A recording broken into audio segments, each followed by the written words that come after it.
Ebenezer, sampai di sini Tuhan sudah menolong kami. Dan Tuhan akan tetap menolong dan terus menyertai kami sampai akhir zaman. Terima kasih buat semuanya, terima kasih buat pujian penyembahan yang boleh kami naikkan kepadamu. Biarlah ini menjadi sebuah persembahan yang harum, yang berkenan dan menyentuh hatimu Tuhan. Terima kasih Bapa, dan sekarang siapkan hati kami. Kalau sebentar kami dengar firman-Mu, biarlah firman ini menjadi kekuatan buat kami semua. Roh Kudus, Engkau yang mengurapi kami, memberikan hikmat dan pengertian, supaya firman ini Tuhan menjadi kekuatan, firman ini menjadi jawaban bagi setiap pergumulan kami. Firman Tuhan menjadi penuntun bagi setiap langkah kami Tuhan. Terima kasih Tuhan. Kami luaskan kuasa-Mu bekerja di tengah-tengah PW pada pagi hari ini. Terpujilah nama-Mu, dalam nama Tuhan Yesus segala hormat, pujian dan kemuliaan hanya bagi nama-Mu. Dalam nama Tuhan Yesus, haleluya, amin.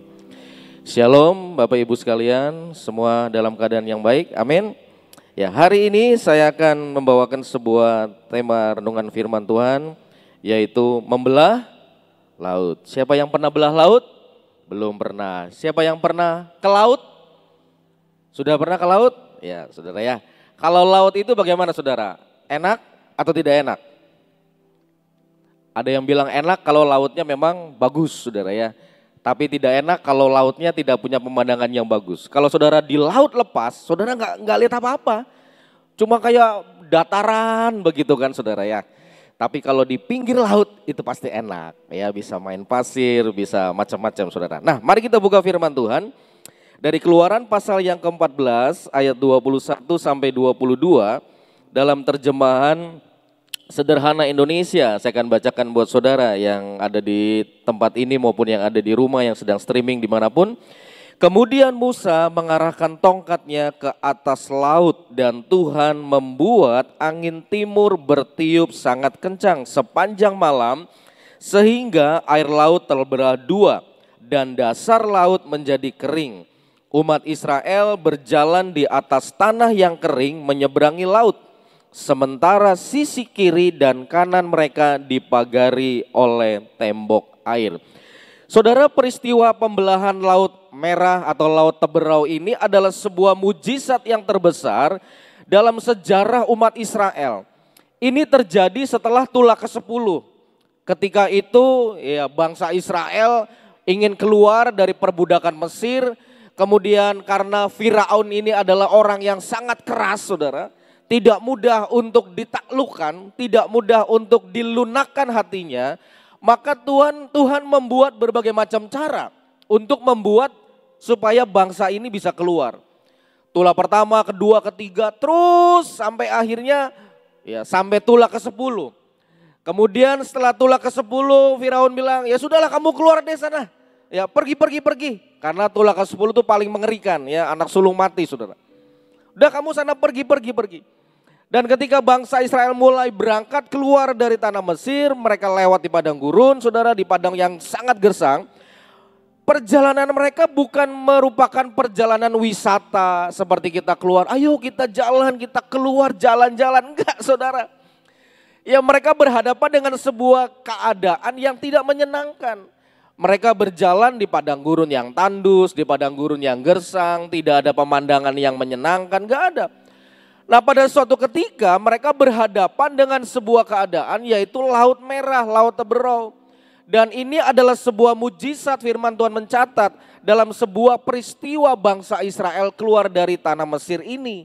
Setelah mereka mengalami perbudakan lebih dari 400 tahun. Firaun yang awalnya mengizinkan mereka pergi setelah tulah ke-10, tetapi kemudian dia mikir, kenapa ya saya suruh dia keluar? Kenapa ya saya memperbolehkan bangsa ini keluar? Kemudian Firaun ini mengatakan, waduh saya nyesel. Wah kalau begitu saya harus kejar lagi bangsa ini. Saya harus tarik balik bangsa Israel balik ke Mesir, tetap jadi budak. Nah saudara, ketika bangsa Israel dia keluar dari Mesir ini, dia berhadapan dengan sebuah keadaan yang tidak menyenangkan. Ada sebuah laut yang begitu besar, ada sebuah laut yang begitu dalam, yang secara manusia nggak bisa diatasi. Gimana caranya nyebrang laut saudara? Gimana caranya bangsa ini dia bisa keluar dari kesulitan? Sudah keluar dari Mesir mungkin sudah enak, aduh enak nih ada harapan ya. Tapi ternyata di depan mereka harus berhadapan dengan sebuah keadaan yang tidak menyenangkan. Keluaran 14 ayat 10 sampai 12 bilang begini, ketika umat Israel melihat Raja Mesir dan pasukannya mendekat, mereka sangat ketakutan dan berseru-seru minta tolong kepada Tuhan. Kata mereka kepada Musa, apakah di Mesir tidak ada kuburan sehingga kamu membawa kami untuk mati di padang belantara ini? Kamu sudah mencelakakan kami Musa dengan membawa kami keluar dari Mesir. Bukankah dulu di Mesir kami pernah bilang sama kamu, jangan ikut campur. Biarkan kami tetap menjadi budak orang Mesir. Lebih baik hidup sebagai budak orang Mesir daripada mati di padang belantara. Ketika bangsa Israel keluar dari Mesir, tentara Firaun mengejar lagi saudara. Tentara Firaun mengejar dengan segala bala tentara yang luar biasa. Mereka pengen tarik balik orang Israel balik ke Mesir. Dan ketika bangsa Israel dikejar oleh Firaun dan kawan-kawannya dengan tentara yang luar biasa, mereka berhadapan dengan sebuah keadaan laut yang tidak mungkin dia bisa lewati. Disitulah saudara, muncul yang namanya keraguan-raguan, muncul yang namanya ketakutan, muncul yang namanya persungutan. Mulai mengeluh, mulai nyalain Musa. Musa, kan kita udah bilang, jangan ikut campur, jangan urusin kita, biarin kita di Mesir. Memang sengsara di Mesir, tapi masih bisa makan. Lah sekarang kamu suruh kita keluar, kamu pimpin kita keluar. Nah ini ada laut nih, gimana kita keluar, gimana kita lewat? Kita mati konyol nih di sini. Kita bisa tenggelam bareng-bareng di sini. Sedangkan pasukan Firaun di belakang udah ngejar. Mulai timbul persungutan, mulai timbul kemarahan, mulai timbul ketakutan dan keraguan-raguan dari bangsa ini saudara. Ketika dia berhadapan dengan situasi yang sulit, ketika dia berhadapan dengan situasi yang tidak mungkin untuk ditaklukkan. Saudara dan saya juga mungkin saja pernah mengalami hal yang demikian, betul? Ya. Ketika Tuhan berkata, ayo kamu keluar dari Mesir. Ayo kamu keluar dari hidupmu yang lama. Ayo kamu ikut Tuhan. Ketika saudara mulai keluar dari hidup yang lama, mulai mengikut Tuhan, mulai pelayanan, tiba-tiba di hadapan saudara ada sebuah masalah yang begitu besar. Kemudian saudara berkata begini, Tuhan, katanya saya suruh keluar dari yang lama, hidup saya yang lama. Kenapa saya harus ngalamin seperti ini? Dulu waktu saya masih hidup di hidup yang lama. Dulu ketika saya masih percaya dengan kepercayaan yang lama. Saya nggak nemu yang begini. Saya nggak ngalamin yang begini. Kenapa sekarang ketika ikut Tuhan, ketika sudah percaya Yesus, sudah mulai pelayanan, kenapa saya harus berhadapan dengan sebuah situasi yang bisa membuat saya mati? Bukankah juga itu seringkali terlontar dari mulut kita saudara? Kita mulai ragu dengan Tuhan, kita mulai marah, kita mulai bersungut-sungut, ngomel, menyalahkan orang lain. Bangsa ini menyalahkan Musa, gara-gara kamu sih Musa. Kan kita udah bilang jangan ikut campur, biarin kami di Mesir gak apa-apa, jadi budak gak apa-apa. Yang penting kita gak mati kok, masih bisa makan. Lah ini di depan ada laut, coba kamu bisa apa? Ah, ditantangkan Musa saudara. Musa ditantang saudara. Musa sebagai pemimpin kala itu juga bingung, ini harus ngapain di depan sebuah laut yang sangat besar. Dia juga gak tahu saudara. Dia juga gak ngerti dia harus ngapain. Tapi kemudian Musa mencoba menguatkan hati bangsa ini. Keluaran 14, 13 sampai 16 bilang begini. Tetapi Musa menjawab mereka, jangan takut. Ya kan? Jangan takut. Bahasa Ibraninya aja wedi gitu ya. Jangan takut. Berdirilah teguh dan lihat yang akan Tuhan lakukan. Musa baru bilang apa? Lihat yang akan Tuhan lakukan. Tujuannya apa? Biar adem bangsa ini, biar adem. Jangan marah-marah. Lihat apa yang akan Tuhan lakukan hari ini untuk menyelamatkan kita. Kita tidak akan melihat lagi pasukan Mesir yang kita hadapi hari ini. Musa berkata, udah tenang, jangan takut. Kita tidak akan melihat orang Mesir lagi. Tuhan pasti menyelamatkan, Tuhan akan berperang bagi kita. Dan kita tidak perlu melakukan apa-apa. Itu upaya Musa sebagai pemimpin untuk membuat bangsa ini tenang. Bangsa ini punya keyakinan. Bangsa ini sudah mulai, oh ya gitu ya, oke. Tapi ternyata apa yang terjadi? Yang Musa lakukan itu tidak berpengaruh banyak sama bangsa ini, saudara. Karena yang mereka perlukan adalah solusi, betul nggak? Yang mereka butuhkan adalah apa nih di depan, solusinya apa? Sama kalau misalnya ketika saudara lagi ada masalah, kemudian saudara datang sama hamba Tuhan, kemudian hamba Tuhannya bilang begini, ya sudah sabar ya Ci, sabar, tak doain ya, tenang, Tuhan pasti tolong, Tuhan pasti tolong, Tuhan pasti tolong. Adem sebentar saudara, tapi kemudian apa lagi? Nah, kenapa? Karena kita manusia pengennya ada solusi. Terus harus gimana? Saya nggak bisa makan, terus apakah cukup dengan doa? Selesai langsung perutnya kenyang. Anak saya nggak bisa bayar sekolah, terus gimana? Apa yang harus saya lakukan? Ya sudah sabar, sabar ya, sabar percaya Tuhan tolong. Nanti Tuhan yang tolong. Nah manusia kita pengennya ada solusi. Kemudian ayat berikutnya bilang begini, Tuhan bilang sama Musa.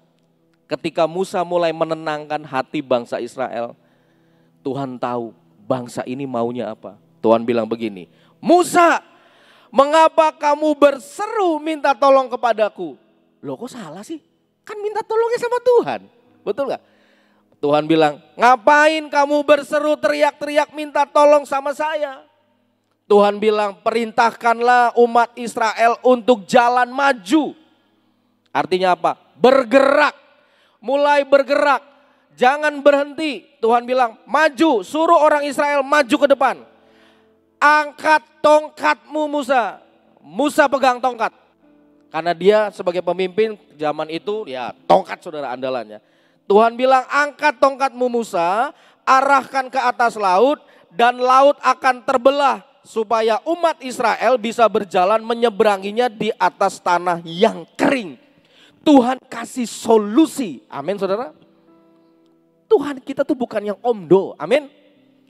Tuhan kita tuh Tuhan yang memberikan solusi. Percaya saudara? Amin. Kalau manusia banyak omdonya, termasuk juga mungkin saya saudara. Tapi Tuhan itu adalah Tuhan yang memberikan solusi. Tuhan bilang udah Musa, udah. Wis jangan teriak-teriak minta tolong. Udah sekarang kamu angkat tongkatnya, suruh bangsa ini maju ke depan. Jangan bergerak, jangan diam, jangan statis, jangan duduk baik. Bangun, bergerak ke depan, angkat tongkatmu, belah laut. Itu perintah Tuhan. Dan ketika Musa taat melakukan itu, Tuhan perintahkan dalam hitungan seketika saudara. Tuhan mengirimkan angin timur yang kencang banget saudara.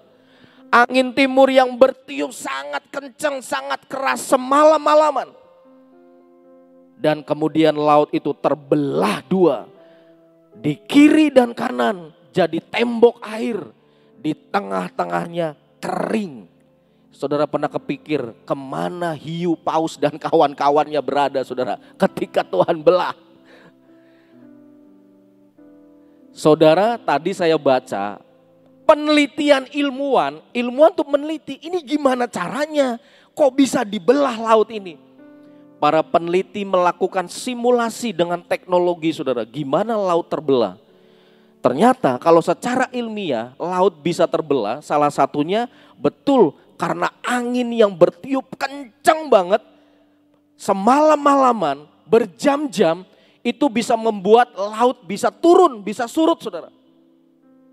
Kemudian ada namanya gelombang negatif, ada namanya gelombang pasang surut, dan ada namanya gelombang Rossby.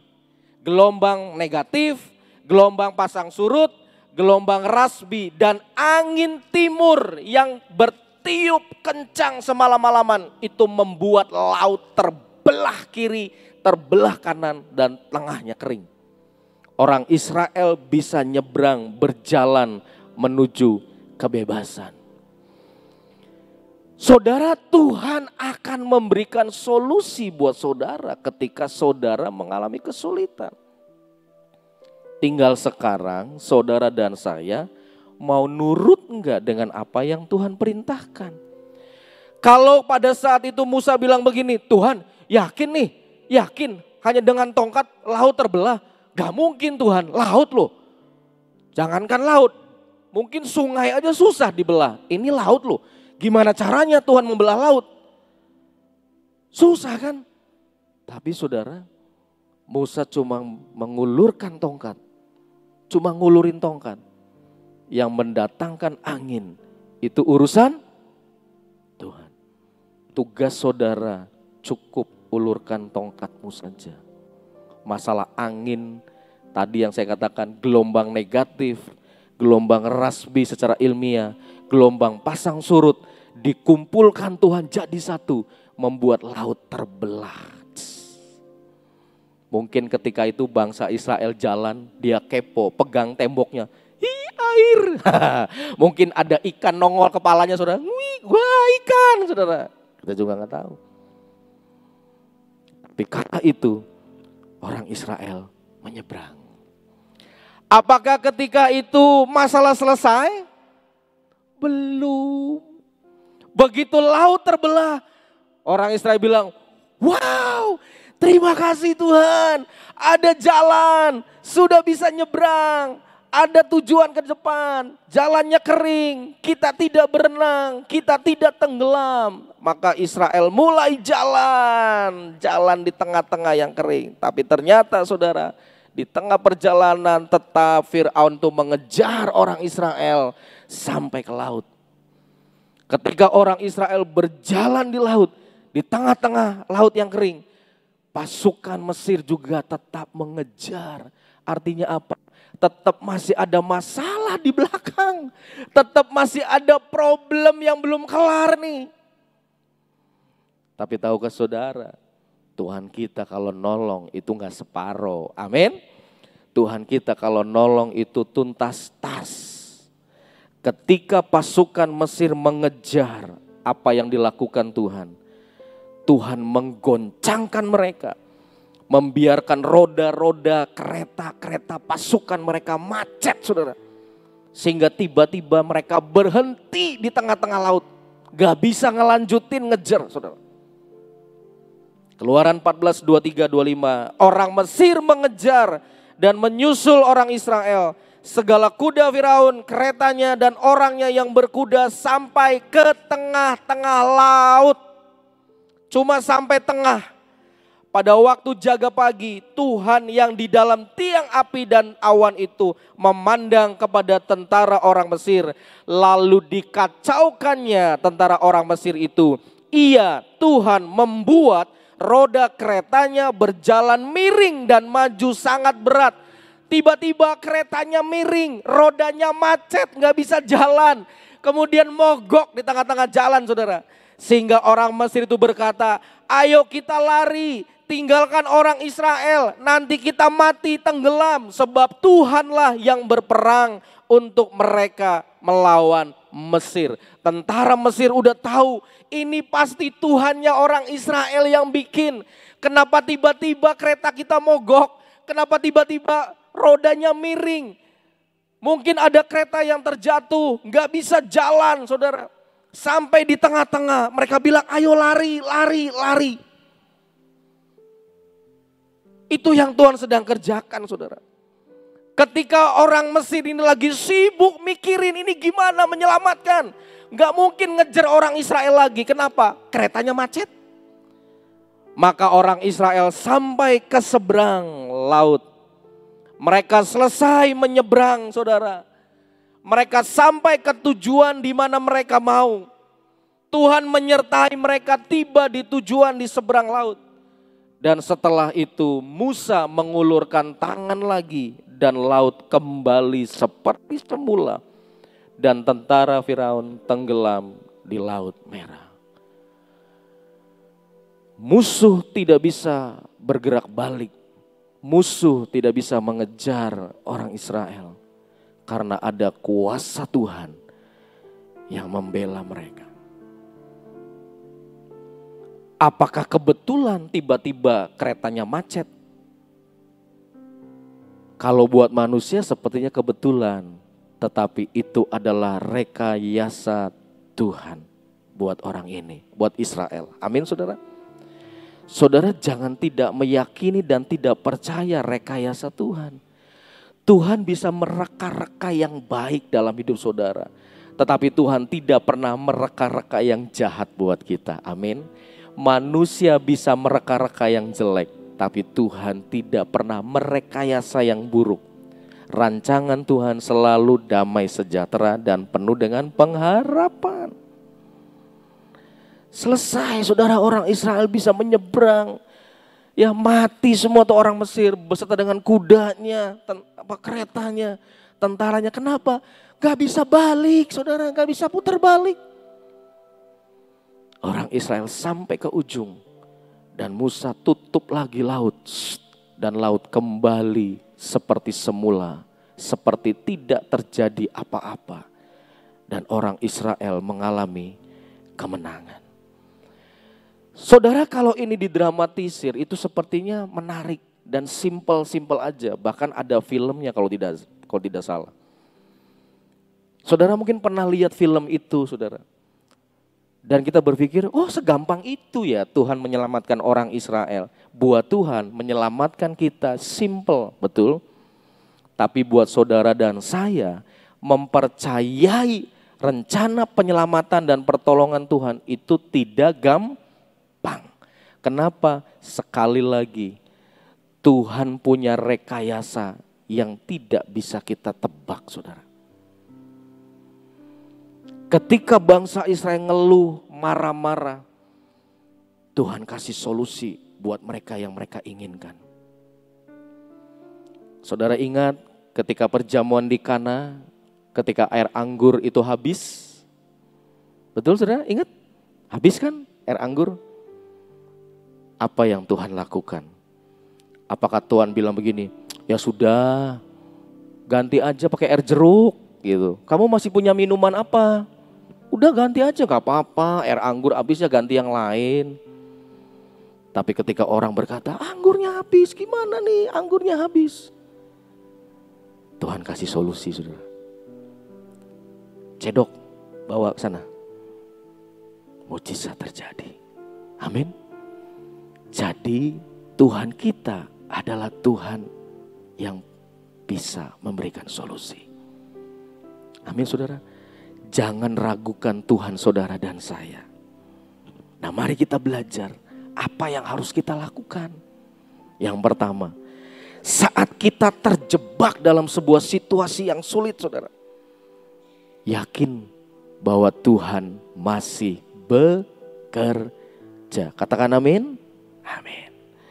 Ketika tidak ada jalan keluar, ketika tidak ada solusi, ketika tidak ada hal yang bisa kita harapkan, sepertinya semua tertutup, sepertinya semua tidak ada apa yang kita inginkan gak bisa terjadi saudara. Di depan kita ada laut merah, ada kesulitan, ada tantangan, ada masalah yang begitu besar. Seperti raksasa di depan kita dan kita kayaknya kecil banget. Mustahil dilewati, mustahil dihadapi. Kita terjebak di depan laut, di belakang musuh. Di depan laut, di belakang musuh. Kita gak bisa tahu jalannya kemana. Orang bilang buah si malakama. Dimakan mati, nggak dimakan ibu mati. Dimakan salah, nggak dimakan salah. Nggak bisa mikir, nggak bisa memutuskan. Sepertinya tidak ada jalan, no way out, mentok. Tapi saudara pagi ini, ketika kita terjebak dalam situasi seperti di Laut Merah, ingat Tuhan masih bisa bekerja. Amin saudara. Tuhan masih bisa menolong saudara dan saya dengan caranya. Karena dia adalah pembuat mujizat sejati. Kata sejati artinya apa saudara? Sejati itu lawan katanya abal-abal saudara. Dia bukan Tuhan yang membuat mujizat abal-abal. Manusia, orang pinter, yang katanya orang pinter, sepertinya bisa bikin mujizat. Wah sembuh, tapi itu abal-abal. Tapi Tuhan kita, Dia membuat mujizat. Ketika buat manusia ini mustahil. Di depan ada sebuah masalah yang besar, terjebak. Saudara terjebak dengan hutang, saudara terjebak dengan masalah yang berat. Saudara sepertinya begitu banyak masalah numpuk dalam hidupmu. Dan saudara berkata, saya gak punya solusi lagi Tuhan, gimana? Apa yang harus saya lakukan? Apakah saya kabur aja, seperti kemarin rame, kabur aja ke luar negeri? Kabur aja deh ke luar negeri, mumpung dolar di Indonesia hampir 17.000. Siapa tahu kerja di luar negeri gajinya dolar, pulang ke Indonesia jadi sultan. Apakah begitu solusinya? Atau mungkin kita berkata, ya sudahlah tinggalin Tuhan aja, gak perlu Tuhan, cari siapa yang bisa tolong kita. Oke, saya tolong kamu ya, tapi syaratnya kamu harus begini. Nanti kamu harus mempersembahkan anak kamu yang ketiga. Kamu mau gak nih ada tolong nih. Kamu nanti akan dapat jalan, kamu dapat rezeki, tapi syaratnya kamu setiap malam harus jagain lilin. Supaya gak boleh mati. Paham maksud saya saudara? Ya sudahlah Tuhan, jaga lilin doang gitu kan. Apa susahnya jaga lilin? Apa susahnya? Udah gak apa-apa. Kan gitu saudara, orang kalau udah kepepet gak bisa mikir. Ci ada pinjaman nih Ci, mau gak Ci? Tapi bunganya ya sebulan 6% lah. Tapi 2 jam cair langsung, bayarin utang langsung lunas. Nanti bulan depan tinggal cicil aja, bunganya 6%. Mau Ci? Udahlah mau lah. Wis daripada pusing nyari pinjaman kemana-mana gak ada. Wis bunga 6%, 7%, sikat aja. Yang penting pokoknya masalah saya kelar. Apakah dengan masalah saudara kelar yang satu, saudara tidak menimbun masalah yang kedua? Saudara menimbun atau menciptakan masalah yang kedua, masalah ketiga dan masalah yang keempat. Tapi ketika kita berhadapan dengan situasi yang menjebak hidup kita, tidak ada jalan keluar, depan masalah, belakang masalah. Ingat, Tuhan masih bekerja. Dia yang bisa membelah laut dan meneduhkan badai.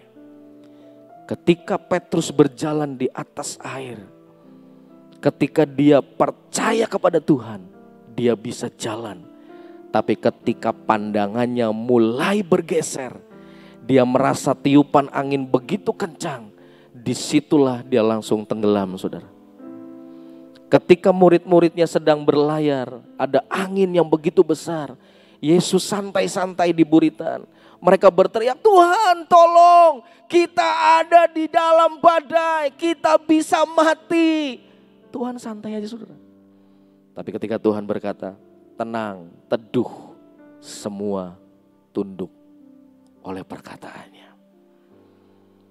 Tuhan bilang sama Musa, Musa gak usah teriak-teriak, suruh orang Israel jalan, kamu yang belah. Tuhan pengen supaya orang Israel lihat kuasa Tuhan lewat orang biasa seperti Musa. Saudara dan saya bisa dipakai Tuhan untuk melakukan mujizat, membelah laut kalau saudara percaya. Saudara bisa belah laut dalam hidupmu dengan tongkat. Kan udah dikasih tongkatnya. Berapa tongkat? Kemarin awal tahun dikasih berapa tongkat? 2 kan? Tongkat otoritas dan tongkat gembala. Pakai tongkat otoritas, belah masalahmu, jalan di tanah kering. Lihat mujizat. Tuhan yang di belakang bagaimana? Ini masalah yang kedua. Tuhan bilang, tugas kamu cuma jalan. Yang belakang biar Tuhan yang meraka-raka. Biar Tuhan yang beresin. Kenapa Tuhan beresin? Karena Tuhan tahu kita gak bisa. Betul Bapak Ibu? Tuhan gak bisa. Kita gak bisa. Jadi percaya Tuhan masih bertindak. Yang kedua, jangan fokus pada musuh yang ada di depan, pada musuh yang ada di belakang. Terkadang ketika kita lagi ada pergumulan, fokusnya adalah kepada masalahnya, kepada pergumulannya, kepada tantangannya. Sehingga itu membuat kita menjadi takut, menjadi gentar dan hilang pengharapan. Ketika bangsa Israel fokusnya kepada tentara Mesir di belakang, maka hidupnya penuh dengan ketakutan. Ketika dia fokusnya hanya kepada laut yang begitu besar, yang tidak bisa dilewati, maka dia menggerutu, maka dia marah-marah, maka dia ketakutan dan tidak ingat bahwa siapa yang membuat 10 tulah. Padahal mereka baru menyaksikan 10 tulah yang Tuhan bikin buat orang Mesir. Tapi itu dalam hitungan sekejap sepertinya gak inget orang Israel. Dengan mujizat yang Tuhan sudah berikan. Dengan pertolongan Tuhan yang sudah Tuhan lakukan buat membebaskan mereka. Mereka seolah-olah gak inget. Kenapa? Karena yang dilihat adalah masalahnya. Yang dilihat adalah lautnya. Yang dilihat adalah tentaranya. Yang siap menerkam, yang siap membunuh, yang siap menghancurkan. Saudara baru kemarin ditolong Tuhan. Ketika hari ini ada problem pergumulan lagi. Kok bisa gak ingat pertolongan Tuhan kemarin? Kenapa? Karena yang kita fokuskan cuma masalahnya. Betul Bapak Ibu? Padahal Tuhan kemarin baru tolong. Hari ini minta tolong lagi sama Tuhan. Terus Tuhan mana kuasamu? Kata Tuhan baru kemarin kelar. Kok sekarang masih nanya lagi Tuhan mana kuasamu? Baru kemarin kau terima mujizat. Sekarang ketika ada masalah lagi timbul. Engkau tidak percaya dengan pertolongan Tuhan sudah berikan buat saudara. Hati-hati saudara, ketika matamu, ketika hatimu hanya condong kepada problem di depanmu, di belakang, di kiri, di kanan, di atas, di bawah. Hati-hati, itu cara setan untuk membuat saudara hilang fokus dengan Tuhanmu. Ketika saudara hilang fokus dengan Tuhan, saudara tidak bisa terima mujizat. Kenapa?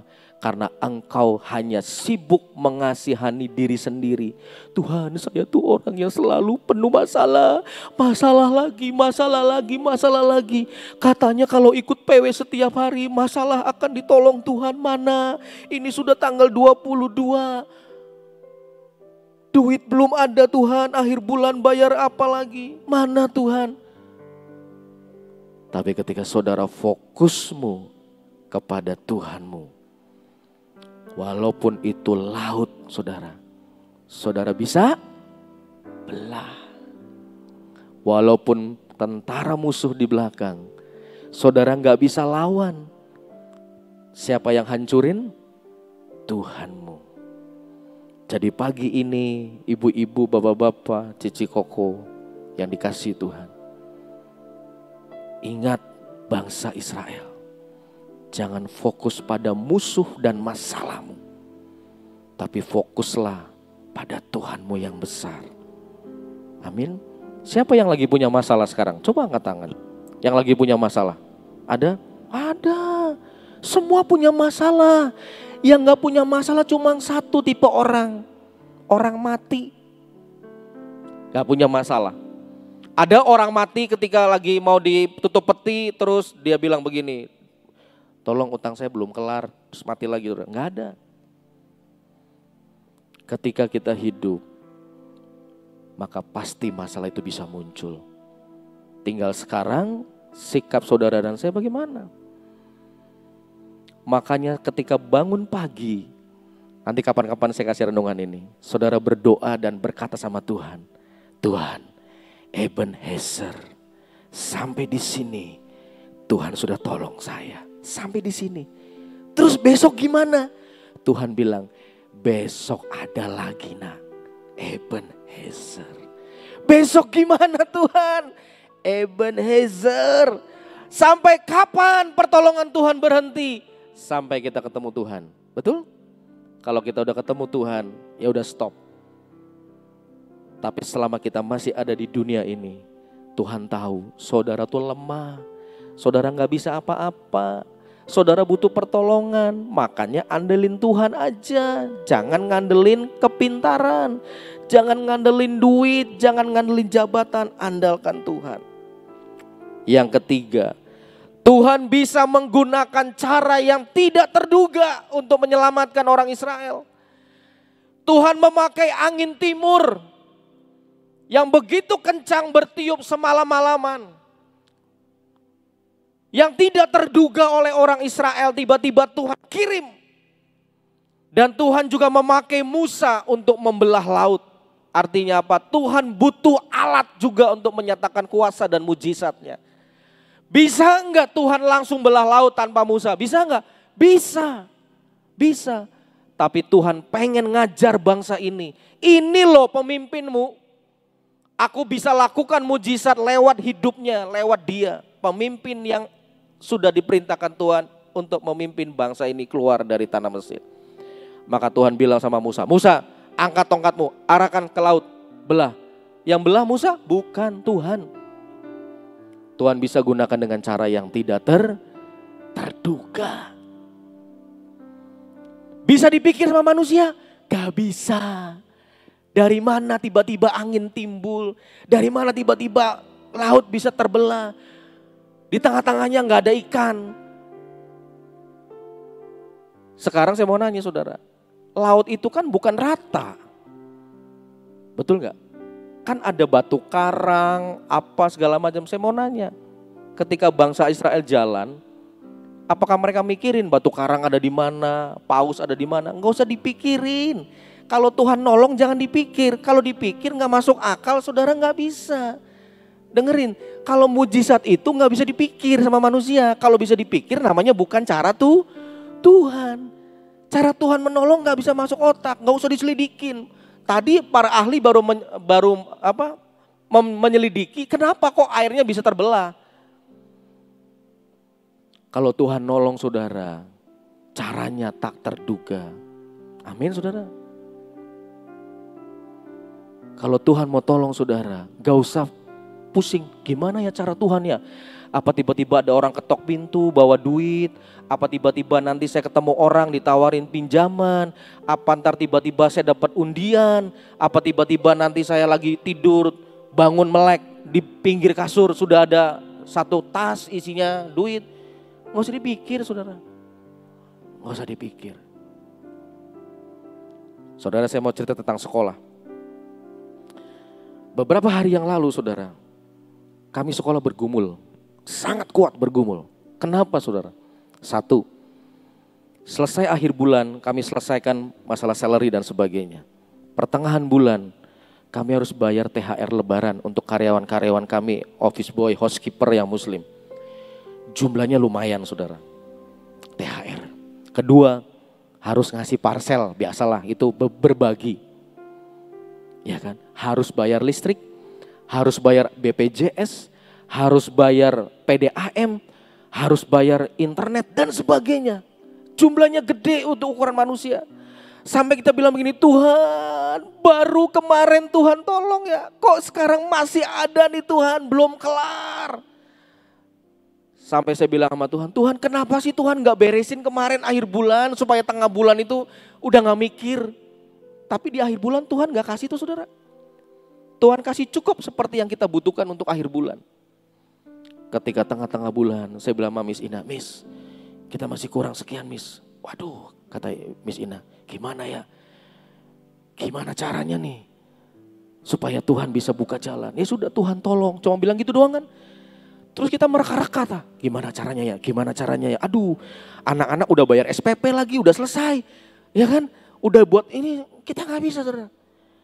Tapi tiba-tiba saudara, dengan cara yang tidak pernah kita pikir, tiba-tiba ada orang kasih beasiswa untuk 3 anak masuk SMA. Transfer saudara, sekian puluh juta, cepret, transfer. Saya bilang Tuhan, rekening lagi kosong. Tiba-tiba ada orang digerakkan Tuhan kasih beasiswa anak masuk SMA. 1 anak sekian juta saudara. Dikali 3, setelah itu nambah lagi 1 lagi saudara. Saya bilang Miss Ina boleh enggak Miss kita pakai dulu duitnya. Miss Ina berkata 5 roti 2 ikan. Yang penting ambil gunakan nanti Tuhan sediakan dengan caranya yang lain. Saudara kemarin saudara. Yang tidak mungkin, yang tidak terpikir dengan berbagai cara. Tuhan bisa buat cara yang ajaib. Amin saudara. Kalau dipikir sok duitnya dari mana? Wong SPP sudah selesai, ntar tunggu bulan April saudara. Tapi Tuhan bisa kirim dengan cara yang tidak pernah kita duga. Amin. Ada satu orang tua kemarin sampai nangis di depan kita saudara, gara-gara anaknya itu gak bisa masuk SMA. Kenapa? Gak punya duit. Ketika dipanggil itu gemeteran saudara. Miss, saya tuh belum bisa daftar, baru bisa beli formulir. Terus kita kasih tahu, Pap, ada berkat buat anak Bapak. Masuk SMA, uang gedung, uang SPP 1 tahun, uang seragam, uang buku, uang kegiatan.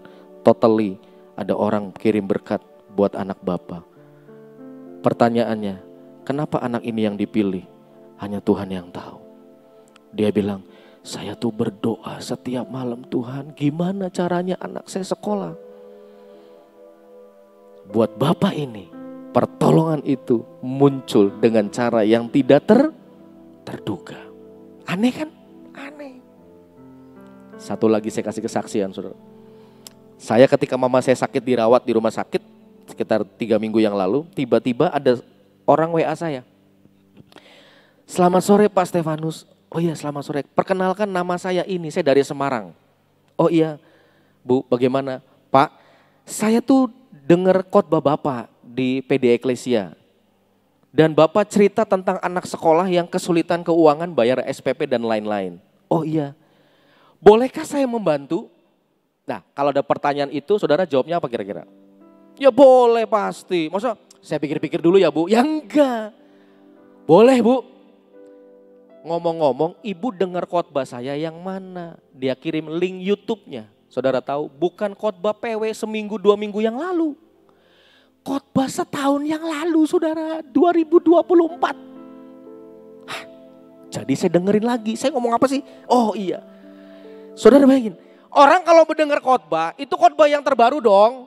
Bener gak? Ngapain dengar khotbah setahun yang lalu? Terus saya tanya, ibu berjemaat di mana? Ternyata orang Bahtera juga saudara. Saya bilang, oke Bu, boleh gak saya telepon? Oh boleh Pak. Saya telepon, ya Bu maunya gimana? Pak berapa sih tunggakannya? Saya ceritain, segini. Bapak kirim aja ke saya, nanti saya mau bantu. Tapi maaf ya Pak Stefanus, boleh gak kalau saya bantu semampu saya? Misalnya gini, tunggakannya 10 juta, ya enggak 10 juta. Misalnya saya bantu 3 juta, boleh gak? Boleh Bu. Saya bilang namanya orang bantu masa nawar, boleh. Oke Pak saya tunggu, oke. Karena mama saya lagi sakit, saya lupa saudara. Sampai suatu ketika saya, Miss Ina, Miss Lani ngobrol di ruangan bicara tentang donatur. Saya ingat ibu ini, aduh saya lupa Miss, janji sama ibu ini ngasih data. Jadi saya lari ke TU, saya minta data-data dari kepala sekolah, dari tata usaha. Siapa yang direkomendasikan untuk dapat bantuan dari orang ini. Ada 4, 5, 6 anak saudara. Maaf, dari yang tunggakannya tidak banyak sama banyak sekali. Saya sebutin ya, nominalnya aja. Ada yang 3 juta, ada yang 6,8 dan ada yang 12 juta. 12 juta nunggak apa aja? Ya saya gak perlu ceritain, kalau mau nyumbang aja. 3 juta, 6,8, 12 sekian juta, ada yang 10 juta dan sebagainya. Saya berpikir, ya pasti yang dipilih yang 3 juta dong. Bener gak? Iya 3 juta. Saya kirim nama-namanya, kelasnya, jumlahnya. Hitungan gak nyampe 5 menit. Ibu ini bilang begini, Pak kalau saya nyumbang 1 aja boleh gak?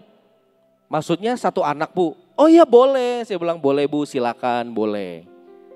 Saya pikir pasti yang 3 juta nih. Itu kan rekayasa kita dong. Iman saya kurang gede. Kenapa gak mikir yang 12? Kenapa? Kayaknya rada-rada gak mungkin lah 12 juta. Iya kan? Saudara tahu? Dia bilang, saya pilih nomor 1 Pak. Saya pilih nomor ini. Disebutin angkanya. Saudara tahu? Yang dipilih adalah yang 6,8. Bukan yang 3 juta. Dan kemudian dia transfer 6,8 sekian. Besoknya orang tuanya saya panggil. Saya ceritain, anak Anda dapat ini. Terus dia nanya, Kok bisa anak saya yang kepilih? Saya juga gak tahu. Saya gak pernah cerita anak ini begini, orang tuanya kerjanya enggak. Kenapa dia bisa pilih dia? Itu cara Tuhan menolong.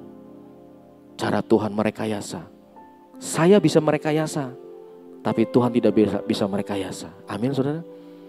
Jadi percayalah, ketika saudara mengalami banyak pergumulan, Tuhan bisa pakai dengan cara yang tidak terduga. Tuhan bisa pakai berbagai macam cara untuk menolong saudara dan saya. Karena jalan Tuhan bukan jalan kita. Yang terakhir Keluaran 14 ayat 14 Tuhan berkata, Tuhan akan berperang untuk kamu dan kamu akan diam saja. Artinya bukan tidak ngapa-ngapain, tetapi firman ini berkata Tuhan yang berperang untuk kamu. Kamu diam saja artinya apa? Tuhan tahu kamu gak bisa. Kamu tahu saudara kita gak bisa. Tuhan ngerti saudara dan saya kemampuannya terbatas. Maka izinkan Tuhan yang berperang buat kita.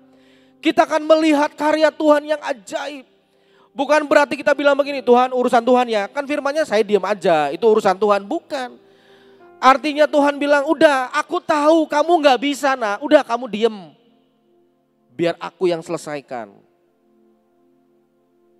Berdiam artinya tunggu pertolongan Tuhan terjadi dalam hidup saudara. Dengan setia, dengan percaya. Tuhan yang berperang. Tuhanlah yang akan melakukan mujizat. Tuhan yang akan belah laut. Karena kita gak bisa belah laut. Tuhan yang akan lunasi hutang saudara karena Tuhan tahu saudara gak bisa lunasin dengan caranya. Tuhan akan sembuhkan sakitmu dengan caranya. Sudah tenang, kamu diam, biar Tuhan yang bergerak. Kalau saudara sibuk dengan caramu, saudara gak diam tunggu pertolongan Tuhan, maka mujizat tidak akan terjadi. Betul? Tunggu sampai Tuhan tolong. Kapan? Tunggu saja waktunya. Waktu Tuhan yang terbaik. Apa laut saudara? Jangan takut saudara. Amin. Karena Tuhan yang membela kita. Ketika tidak ada jalan, Tuhan buat jalan. Amin. Ketika laut di depan, Tuhan bisa belah. Ketika musuh di belakang, Tuhan bisa hancurkan musuh kita. Dia yang membelah laut, yang meneduhkan badai. Karena dia pembuat mujizat sejati. Amin saudara. Sanggup belah laut? Pakai tongkat otoritasmu. Pakai kekuatan Tuhan. Belah masalahmu. Amin. Jalan di tengah. Gak usah pusing. Sampai ke depan. Tuhan akan selamatkan saudara dan saya. Amin. Mari kita berdoa. Bapa terima kasih Tuhan. Kami tahu perjalanan hidup kami masih panjang. Kami butuh pertolongan dan penyertaan-Mu Tuhan. Tiang awan, tiang api dan kuasa-Mu yang akan sanggup menolong kami. Kalau hari-hari ini kami mengalami banyak pergumulan, Tuhan kami percaya ada kuasa Tuhan yang sudah Engkau berikan buat kami.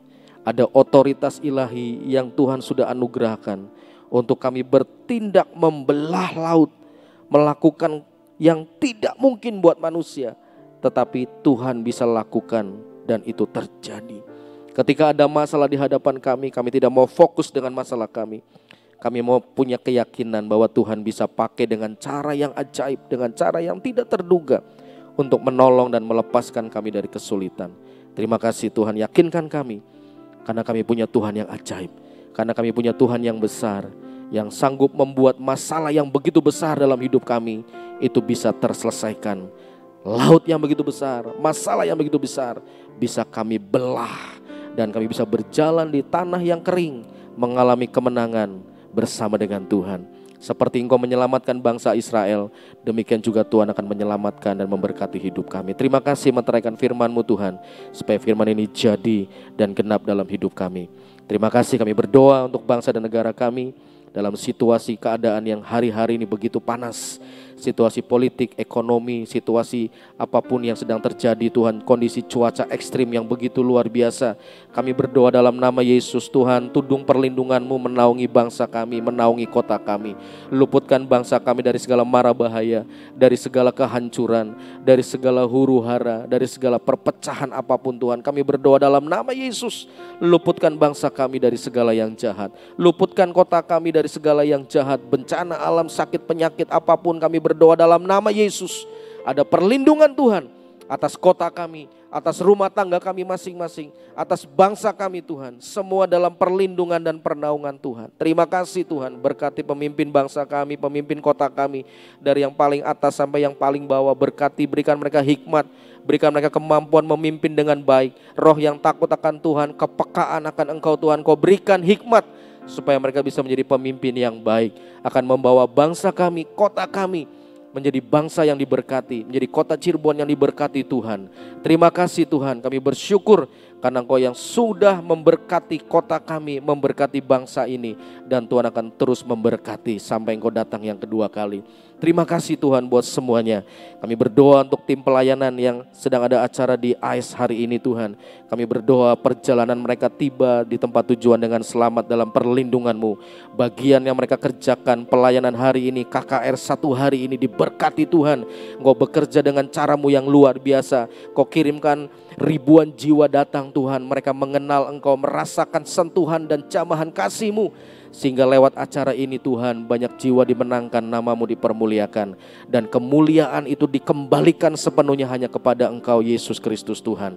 Terima kasih buat semuanya. Terima kasih Bapa. Dan sekarang sebelum kami meninggalkan tempat ini, kami mau memeteraikan semuanya yang sudah Engkau lakukan dalam hidup kami lewat pengurapan. Ada minyak di tangan kami Tuhan. Biarlah ini minyak biasa, tetapi di dalam nama Yesus ini menjadi minyak yang ajaib, minyak yang dikuduskan, minyak yang diurapi, menjadi minyak yang menjadi kuasa Tuhan untuk memeteraikan dan menjadi perlindungan buat setiap kami. Di dalam nama Tuhan Yesus ada perlindungan Tuhan dari atas kepala kami Tuhan. Pikiran kami dikuduskan, disucikan di dalam nama Tuhan Yesus. Mata kami tetap tertuju kepadamu, mata yang terus memandang dengan iman, telinga yang mendengar akan suara-Mu dengan lebih peka dalam nama Yesus. Mulut bibir kami memperkatakan hal yang baik, perkataan iman keluar selalu dari mulut kami. Hati yang tetap tertuju kepadamu Tuhan. Tegar tengkuk, kedegilan, kebandelan kami dalam nama Yesus kami tolak Tuhan. Dalam nama Yesus semua dirontokkan. Tangan kami diurapi, tangan yang terampil. Apa yang kami kerjakan diberkati Tuhan. Kaki kami terus berjalan di dalam ketepatan. Ada kekuatan Tuhan yang membuat kami sanggup melangkah jauh. Apapun yang Tuhan izinkan kami hadapi, kami akan tetap kuat berjalan bersama dengan Tuhan. Terima kasih, berkati hari ini, akhir minggu ini. Semua yang kami kerjakan sepanjang hari ini diberkati Tuhan. Kami menuai berkat, berkat jasmani, berkat rohani berlimpah-limpah dalam hidup kami. Terima kasih Tuhan, terpujilah nama-Mu. Kami meteraikan semuanya di dalam nama Bapa, Putra, dan Roh Kudus, dalam nama Tuhan Yesus Kristus. Haleluya. Amin.